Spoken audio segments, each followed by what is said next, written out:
quiero corregir por el principal.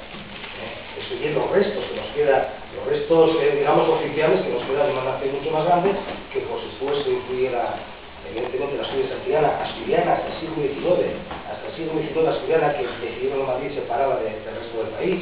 Bueno, importantísimo, el paso, Sagrada, Suarnas, si podemos meternos a la zona de la Vía Castellana. De hecho, son territorios que en 1934 estuvieron dentro de lo que se llama la provincia de Asturias. En 1934, el último referente histórico en el que todos esos territorios, o sea, la parte de Leo hacia el oriente, todo lo que llega a Asturias Alquiliana, el norte de Palencia y el norte de León y toda esta zona estuvo dentro de la provincia de Asturias, en 1934.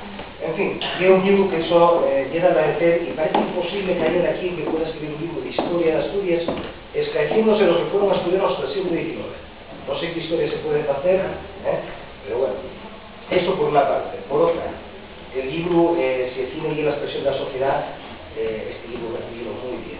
Lo he recibido muy bien en el estilo de la Biblia tan agradable como está hablando, y es preciso y es conciso, no se marcha por lecturas extremas, sino por lo que va, pero consigue enalzar lo que bueno, es una cosa un poco seria y seca, estas fechas, esta película, pues consigue enalzarlo todo dentro del discurso social, de lo que está pasando en la sociedad, por qué se realiza esta obra, se realiza esta otra, qué está pasando en ese momento en la historia, y consigue un libro que, bueno, en principio igual parece un poco pequeño, un poco grande que viene o lo que sea, pero que realmente es el timón si se quiere y me feliz.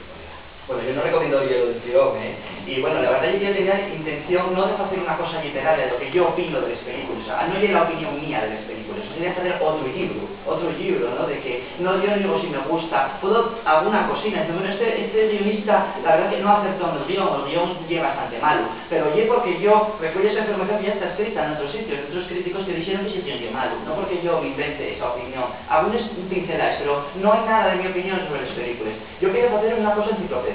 O sea, pues son las películas, estas son las fechas, entonces yo qué pasó, cómo no rodaron, no diciendo yo, bueno, pues la película no valga nada, o esto lleva una cosa muy... No.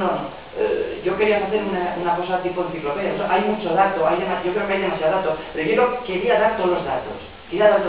Los actores que van en la película, cuándo nació el guionista, o sea, hay cosas que me estruché la neurona para poner todos los datos, que al final es demasiado dato, a lo mejor. Por eso yo os recomiendo que lo veáis un poco, casi 2 páginas cada día, porque también da mucho que pensar el libro, y hay como fantasear también dentro de la película, no, para nada. Pero que a mí no me intenté hacerlo de una manera literaria, pero hay mucho dato.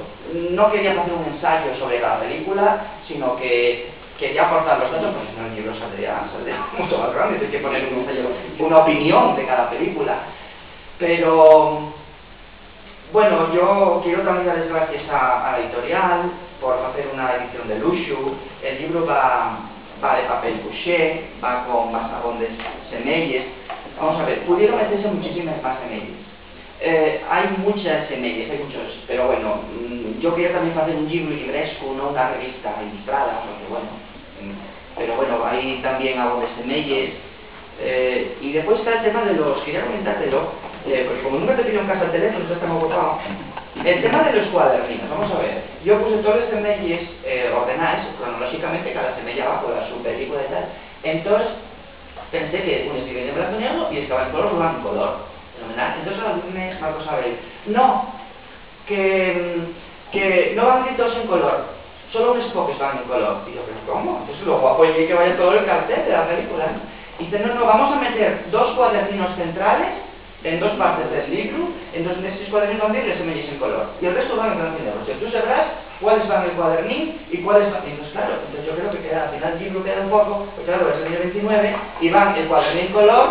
Ven, el cine fue adelante, 1989, y viene el primer cuadernín de semillas en color. Yo lo explico porque a lo mejor confunde ser asciente. Y yo creo que para la próxima edición, porque el cine estudiano va a durar más de 100 años, entonces habrá que hacer más libros de historia, y pues eso habrá que un poco hacer de otra manera, ¿no? Porque bueno, claro, evidentemente viene el cine en color, pero claro, ya viene en los años 50, años 60, y ya volvemos al año 1919, entonces esto queda un poco raro. No puede ser que la película aquí, de Alfredo Landa, esté dentro de la papel literaria que es de 1929, porque confunde. Entonces yo creo que que va en color, bueno, pues hay que ponerla en la parte que corresponde de Tito Fernández. Explíquenle, ¿no? Porque queda raro. La explicación que es fácil. Después el segundo cuadril, lo en mismo. color 400 páginas, efectivamente, y Carísimo.